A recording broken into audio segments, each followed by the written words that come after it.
अब मैं दरख्वास्त करूँगा हमारे प्रेसिडेंट मोहम्मद उस्मान नथानी साहब से कि वो आकर अपने ख़यालात का इज़हार करें और आप लोगों का शुक्रिया भी अदा करें। नहमदु व नुसल्ली अला रसूलिल करीम। औज़ु बिल्लाहि मिनश शैतानिर रजीम। बिस्मिल्लाहिर रहमानिर रहीम। मैं आज की इस बाबरकत और नेक तकरीब में अपने गेस्ट ऑफ ऑनर डॉक्टर बारी ख़ान साहब का, डॉक्टर फ़ारूक आकबानी साहब का और यहाँ मेरे बहुत सारे डिस्टिंग्विश गेस्ट बैठे हैं। मैं बारी बारी अगर नाम गिनवाना चाहूँ तो बहुत सा वक्त लग जाएगा, तो ख़ास करके मैं अपने वालिद साहब का नाम तो लूँगा ही, मोहम्मद इकबाल साहब का, और मेरे कपड़ा मार्केट के बहुत सारे दोस्त नज़र आ रहे हैं। इन सब का मैं फ़र्दन शुक्रिया अदा करता हूँ। नाम लेना चूँकि आज के टाइम के महफ़िल के हिसाब से बहुत ज़्यादा वक्त है। इसी तरह मैं उपलेटा जमात के सारे अपने अकाबरीन जो हैं, हाजी मसूद साहब, याकूब पोची साहब, आरिफ साहब, अख्तर हैं, अख्तर अरफा साहब, जितने भी लोग हैं, और मेरे आउट ऑफ मार्केट साइड पे खुरम आए हुए हैं, SM जाफ़र एंड कंपनी, यहाँ से अशरफ ग्रेस साहब बड़ी खुशनसीबी वो आए हैं, फैसलाबाद से डॉक्टर शहबाज साहब आए, इन सब को खुशामदीद कहता हूँ। और सबसे पहले जो है मैं जो है ये बताना चाहता हूँ कि ये एक बेसिकली आइडिया जो मुझे इस तरफ ले आया, मेरे जहन में हमेशा से रहा कि मैं कोई ना कोई फ़लाह का इस तरह का काम करूं कि जिसमें मैं अपना वक्त भी दूं और अपनी जान भी लगाऊं, माल भी लगाऊं, और हम कोई बड़ा काम करने की कोशिश करें। तो इसी सोच और विचार में बहुत ज़िंदगी का वक्त निकल गया, और इन द मीन टाइम मेरे छोटे भाई का इंतकाल हो गया, अल्लाह उसकी मग़फ़रत करे। तो मुझे एक लम्हे का ये एहसास हुआ कि ज़िंदगी जो है वो बहुत ही थोड़ी है। वो रात को सोया तो सुबह नहीं उठाता। तो मैंने कहा कि मैं भी किसी दिन इसी तरह सोचता रहूँगा कि अब करता हूँ, आगे करता हूँ और सोचता हूँ, तो वो पॉजिटिव जो मेरे ख़्याल जो हैं उसको क्यों ना अमली शक्ल पहनाई जाए। और इस दरमियान में ये मेरे साथ जो मैं इनके साथ मिल के काम कर रहा था, अब ज़ाहिरी बात है मार्केट में बहुत से लोग काम करते हैं, कोई भी प्रोजेक्ट आता है कहते हैं जी मेरी तरफ से ये वो रूटीन। अल्हम्दुलिल्लाह कपड़ा मार्केट को मैं खराज तहसीन पेश करता हूँ कि हर मामलात में वो पेश रहें। तो इस तरह से हम काम को जारी किए। उन्होंने कहा जी हमें 2 डायलिसिस मशीनें लगानी है कहीं पे उस्मान साहब, और कुछ पैसे वगैरह। तो मैंने कहा नहीं जी ये कैसे हो सकता है, हम पूरा एक जो है सेंटर बनाने की कोशिश करते हैं। और बेसिक आइडिया को मैंने फिर आगे बढ़ाया और हमने ये सोचा, मैं आपके 2-5 मिनट लूँगा ताकि आपके जहन में अश्काल आ जाए और शायद मेरी बात आपके दिल में उतर जाए और आप भी किसी प्रोजेक्ट का हिस्सा बन जाएं और आगे इसको अमली शक्ल पहना सकें। क्योंकि हमें सबको जो है ना कोशिश करनी है, जो पाकिस्तान की हालत है, जो पॉपुलेशन है, जो गुर्बत है, और उस गुर्बत का आलम तो अभी रिसेंटली हमने बहुत करीब से मुशाहिदा किया। वहाँ रह के एक कारी कुर्बान साहब हैं, कारी रशीद साहब हैं, उनके नवाबशाह में और शहदादपुर में डॉक्टर नियाज साहब हैं, और हमारे दूसरे साथी हैं। तो जब हम वहाँ गए और रातों को क़याम किया और लोगों की हालत देखी तो हमें लगा कि बहुत काम करना है, हर आदमी ने करना है और अपनी इस्तिताअत के मुताबिक करना है, कोशिश करनी है। तो फिर हमने इस प्लान को अमली शक्ल पहनाने के लिए अब मुझे मैंने अपने चारों तरफ नज़र दौड़ाई कि हम किस तरह आगे चल सकते हैं, और अल्लाह का बहुत मैं शुक्र अदा करता हूँ, और मेरा ईमान है कि हर आदमी का है कि हमें जब हम चलते हैं, हम तहैया करते हैं, हम कोशिश करते हैं, तो अल्लाह ताला रास्ते आसान करना शुरू कर देता है। तो अब डॉक्टर फ़ारूक तो मेरे बचपन के ही दोस्त हैं, हम साथ ही पले बड़े, तो वो मॉडल मेरे सामने था, डिस्कशन होती रहती थी। तो मैंने डॉक्टर्स की एक टीम इनवाइट की, मैंने कहा जी मेरे क्यों बनाना चाह रहा हूँ डायलिसिस, वाई, और डायबिटिक सेंटर क्यों बनाना है, क्या पाकिस्तान में इसकी नीड है, क्या ये जो हम डायरेक्शन जा रहे हैं वो डायरेक्शन सही है, या हम कोई ऐसी नीड की मेडिकल सेंटर बनाए जिसकी ज़्यादा नीड हो। मेरा ख्याल है कि हमने कोई 1 महीने तक इस पे डिबेट किया, डिस्कशन किया, और फैक्ट एंड फिगर के तहत डॉक्टर साहब ने कायल किया, फ़ारूक ने और डॉक्टर हनीफ बेग साहब ने जो मेडिकल डायरेक्टर हैं हमारे, कि जो इस वक्त जैसे कि अभी डॉक्टर साहब ने आपको बताया फ़ारूक ने कि कितनी ज़्यादा जो है इस वक्त डायबिटीज़ फैल रही है, और वो उसकी जो रेशो है वो इस वक्त बहुत ज़्यादा है, और इस तरह का हम एक सेंटर बना सकते हैं। तो मैंने कहा फ़ारूक को कि जी ये सेंटर तो हम बना लेंगे, तो फिर क्या होगा, मतलब हम 14 मशीनें लगा लेंगे, कल 28 लगा लेंगे, 50 लगा लेंगे। तो डॉक्टर साहब ने मुझे कहा कि पहले हम स्टेज पे, चूँकि डायबिटीज़ का जो लास्ट स्टेज है वो डायलिसिस है, तो हम ये करते हैं। मैंने कहा इसके अलावा डॉक्टर साहब कुछ और तो हमने एक आइडिया कि हम प्रिवेंशन के ऊपर ज़्यादा ध्यान देंगे, पेपरलेस हम इस सेंटर को बनाएंगे, और हम ये चीज़ें जो है सेमिनार, सिम्पोजियम, डेटा कलेक्शंस, और अपनी स्टडीज़ को बाहर भेज के फिर इस तरह के सेमिनार, जैसे कि डॉक्टर फ़ारूक ने कहा कि हम कॉलेज में, यूनिवर्सिटियों में, अपनी सराउंडिंग्स में लोगों को जो है वो एजुकेशन दें कि प्रिवेंशन ही जो है वो असल रास्ता है, तर्ज़ ज़िंदगी को बदलना असल रास्ता है, और जो ख़यालात की तब्दीली है, यही ख़यालात हैं जो नेकी और बदी में तमीज़ करवाते हैं। अगर हम अपने इन चीज़ों को स्ट्रॉन्ग करेंगे, सेंटर बनने चाहिए, डायलिसिस मशीनों के हॉस्पिटल्स भी बनने चाहिए, डॉक्टर इंडस साहब का, डॉक्टर बारी साहब का मिशन चलता रहेगा, इंडस हॉस्पिटल और बड़ा होगा, चूँकि उसकी डिमांड है, रिक्वायरमेंट है पब्लिक की। लेकिन अगर हमने अपने प्रिवेंशन सेंटर के ऊपर रिसर्च एंड वर्क और R&D की, और अपने इन चीज़ों को मुस्तहकम किया, हम तर्ज़ ज़िंदगी बदलने में कामयाब हो गए, तो मेरा ख्याल है कि बहुत बड़ी कामयाबी होगी। और इस सेंटर का बुनियादी मकसद ये भी है कि हम जो है ना इस डेटा के ऊपर, इस स्टडी के ऊपर हम और अपने लोगों को, मिसाल के तौर पे एक घर का एक फ़र्द अगर डायबिटीज़ में है, तो और इनके घर के लोग जो प्री डायबिटिक्स हैं, जैसे कि डॉक्टर साहब ने कहा, उनको बुलाया जाए, उनको समझाया जाए, और उनको बताया जाए कि आप भी इसी दवाइयों के मोहताज हो जाएंगे, तो आप बराए मेहरबानी अपनी इन चीज़ों पे सेक्रीफाई कर दें, तो आप इन चीज़ों से बच सकेंगे। तो बेसिक आइडिया जब हमने ये किया, तो मैं फिर इस पे कायल हुआ, और ये मैं आपको थोड़ा बोरिंग लग रहा होगा, लेकिन चूँकि कुछ लोगों को पता नहीं है, इसलिए मैं अपनी इस स्टोरी को इसलिए बता रहा हूँ ब्रीफली कि थोड़ा सा आपको अंदाज़ा हो जाए। तो जब इस आइडिया को लेके हम चले, तो सारी डिस्कशन हुई कि जी हमने ये सेंटर बनाना है, तो अब किधर बनाना है, क्या करना है। तो उस हवाले से हमें चूँकि मैं उपलेटा मेमन से ही हूँ, और मैंने उपलेटा से हाजी मसूद साहब, याकूब साहब और अपने बड़ों को कहा कि जी मुझे ये जो हॉल है, और इसको हम किसी यूज़ में नहीं ले रहे हैं, और इसकी हालत भी इतनी अच्छी नहीं है, और अगर मैं यहाँ पे कोई एक प्रोजेक्ट कायम करना चाहता हूँ तो मुझे आपके कोऑपरेशन की ज़रूरत है।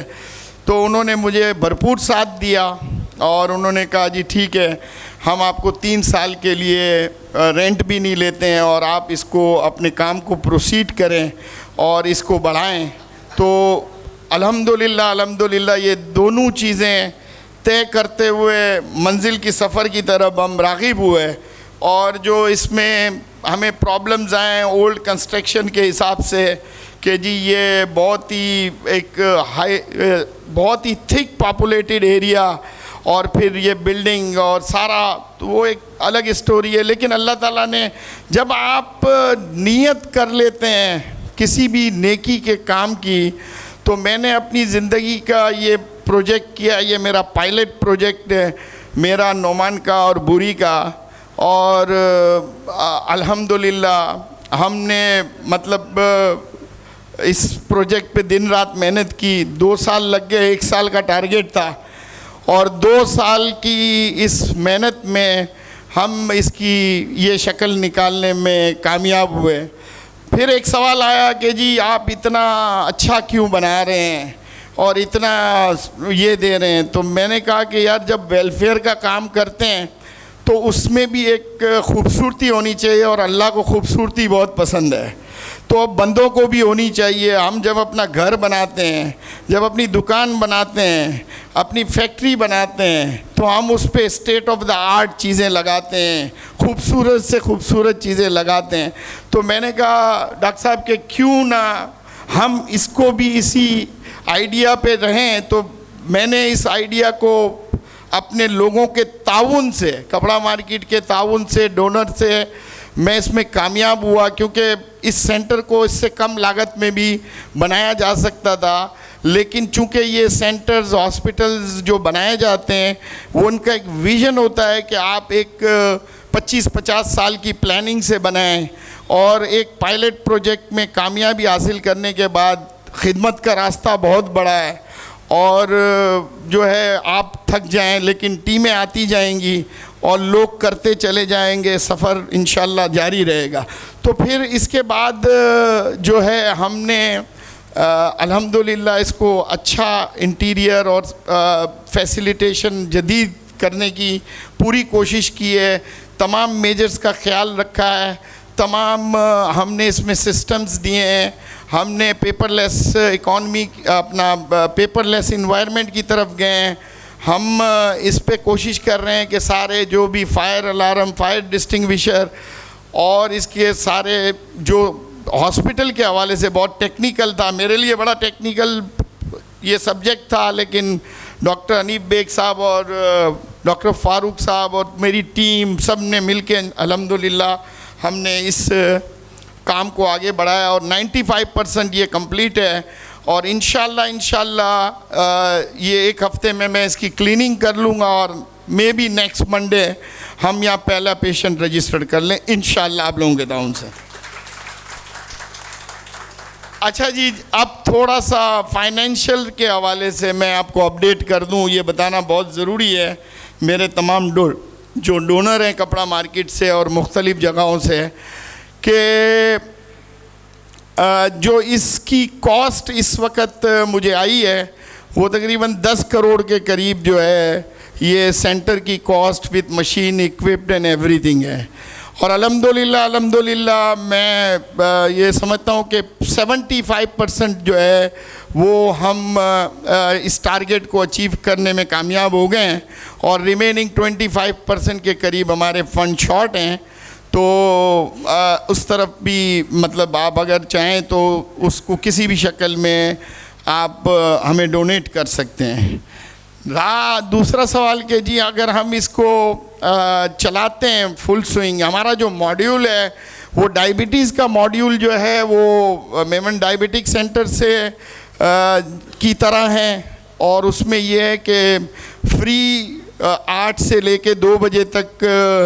डायबिटीज़ के पेशेंट आएंगे, उसमें आप भी आ सकते हैं, गरीब लोग भी आ सकते हैं। वो हम डोनेशन अपने जो हैं वाइट पैसों से उन सबको डायबिटीज़ की खिदमत फराहम करेंगे। और जो डायलिसिस हैं वो तो एक डायलिसिस का विथ मेडिसन और चूँकि उसको मेडिकल आपको सारी मेडिसिन भी देनी पड़ती है एक पेशेंट को, तो 5,000 रुपये के करीब एक डायलिसिस का एक्सपेंस है। तो उस हवाले से आप जिस तरह भी चाहें, अगर हम इसको तकरीबन, हमारा आइडिया है कि इस सेंटर में हम 42 to 50 डायलिसिस करेंगे अगर ये फुल स्विंग इंशाल्लाह चालू होगा। जैसे जैसे नीड बढ़ती जाएगी तो हमारा तकरीबन 5,000 रुपये के करीब एक डायलिसिस का एक्सपेंस होगा। 2.25 लाख रुपए के करीब हमें ज़कात अकाउंट में इनको डायलिसिस के लिए ख़र्चा है। जहाँ तक डायबिटीज़ का मॉड्यूल है, उसमें यह है कि हम जो अपना एक सस्टेनेबल मॉडल बनाना चाहते हैं, वो सस्टेनेबल मॉडल जो होगा वो इस तरह होगा कि हम अपनी लैब से, हम अपनी फार्मेसी से, अपना ultrasound, foot clinic, consultant clinic, उससे जो हम एक रेशो रखेंगे, लेट सपोज़ कि अगर सीबीसी का टेस्ट 100 रुपये है, बाहर 500 रुपये है, तो हम उसको कोशिश करेंगे कि हमारी जो कॉस्ट है उस पे 20% 15% चार्जेस रख के और ये फैसिलिटी सेंटर के लोगों को दें कि फार्मेसी भी जो हमें मिलेगी 40%, 50%, 60% डिस्काउंट पे, तो उस पे हम अपने 10% या 15% चार्जेस लेके उस इनकम से हम अपना डायबिटीज़ सेंटर को सस्टेनेबल मॉडल पे ले जाएंगे। मे भी इसमें हमें 1 साल 2 साल का अरसा लग जाए, क्योंकि हमारे एक्सपेंसेस ज़्यादा होंगे और हमारी इनकम लैब से, फार्मेसी से, इन चीज़ों से कम होगी, लेकिन हम उसको पेनिट्रेट करते रहेंगे अपने मिशन को। और अल्हम्दुलिल्लाह मुझे बड़े अल्लाह की ज़ात से उम्मीद है, आप भाइयों का ताउन रहा और तमाम लोगों ने साथ दिया और अल्लाह ताला के काम में मुझे नहीं लगता, मुझसे ऐसे ऐसे लोगों ने मेरे मदद की है और मुझे अपनी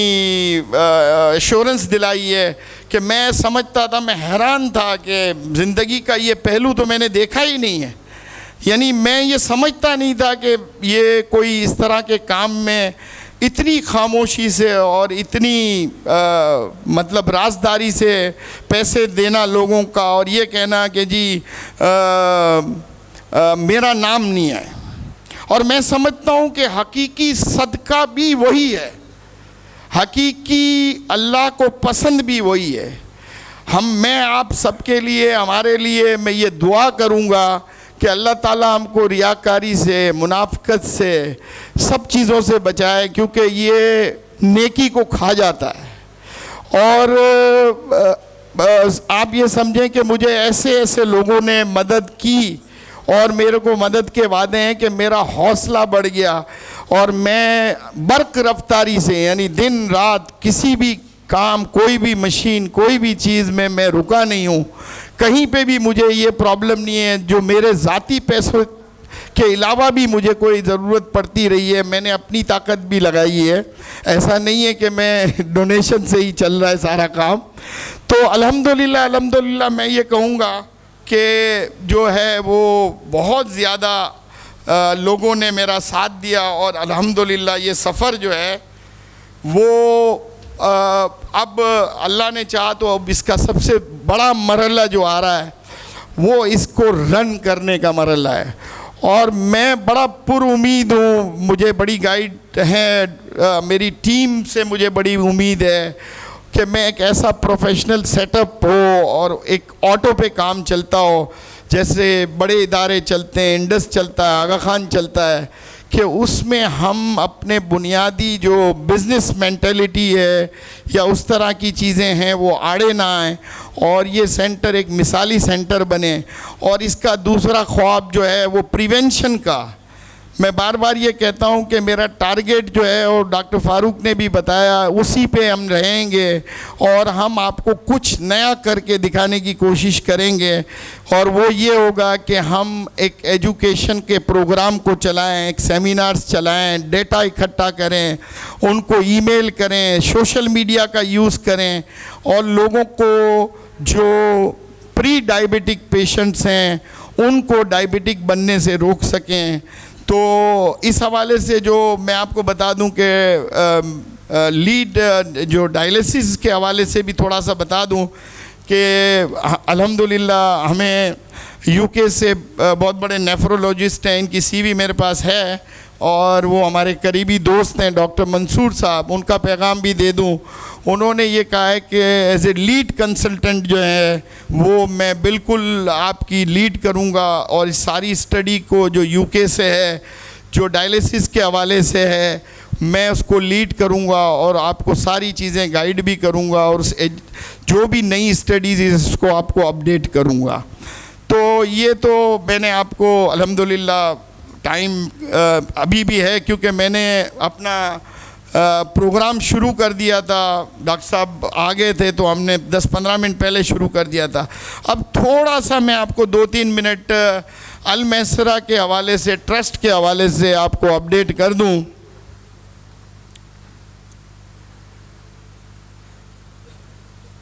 जो इससे पहले मैं आपको बता दूं कि जो इस सेंटर में हम जो फैसिलिटी दे रहे हैं, ये इस तरफ जो है इसकी तफसील बता दूं कि 8 रूम, 4 इस तरफ और 4 इस तरफ जो रूम हमने दिए हैं, ये डायबिटीज़ क्लिनिक के हवाले से हैं, कंसल्टिंग क्लिनिक के हवाले से हैं। इस तरफ हमने अल्ट्रासाउंड रूम बनाया है, इस तरफ फूड क्लिनिक्स है, फिर यहाँ वेलफेयर रूम है, फिर कंप्यूटर रूम है, फिर चीफ अकाउंटेंट है, फार्मेसी है, फिर आगे लेबॉर्ट्री का सेशन है, फिर आगे सारा यूटिलिटी एरियाज़ हैं, फिर आरओ प्लांट है, और उस तरफ जो है वो आपको डायलिसिस सेंटर, जिसमें 3 मशीनें हेपेटाइटिस बी के पेशेंट के लिए अलग रखी हैं और बाकी ये रखी हैं। अब मैं आपको आखिरी में ये बता दूं कि जो अल मैसरा ट्रस्ट के हवाले से काफ़ी हम पिछले 4-5 सालों से काफ़ी काम कर रहे हैं, और उसमें भी हमें बहुत ताउन रहा है, और उस हवाले से हमने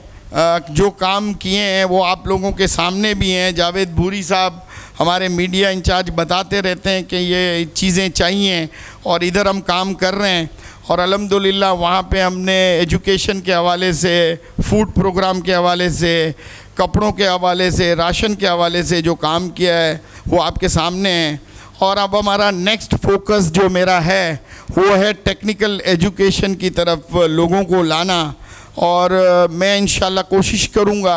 कि यहाँ पे जो प्लेटा का ये हॉल है, और प्लेटा के अकाबरीन के साथ मिल के हम एक टेक्निकल इंस्टीट्यूट भी बनाएं, जहाँ पे हम लोगों को टेक्निकली लोगों को अप करें, इनको वैल्यू एडिट करें। क्योंकि अगर आज के महंगाई के दौर में अगर आपकी तनख्वाह 25 से 40-50 हज़ार रुपये भी है, तो आप उसको घर का ख़र्चा नहीं चला सकते। तो इस गुर्बत को कम करने के लिए हम सब ने मिल के काम करना है इंशाल्लाह। तो AMDT का ये भी एक टारगेट प्रोग्राम है कि हम टेक्निकल इंस्टीट्यूट को भी आगे बढ़ाएं, और टेक्निकली लोगों को साउंड करें, वैल्यू एडिट करें, ताकि जो लोग हैं वो अपने आप को स्किल्ड करें, उनकी तनख्वाहें बढ़ें, और वो अपने घरों को चला सकें। और ज़कात के जो लिस्टें बढ़ती चली जा रही हैं, जो मौजूदा कारोबारी हालात हैं, उनको भी रोकथाम किया जाए। जैसे हम कह रहे हैं डॉक्टर साहब का विज़न कि हमारा विज़न कि हम प्रिवेंशन करें, तो टेक्निकल एजुकेशन की तरफ जाना पड़ेगा। इसके बाद इंसान को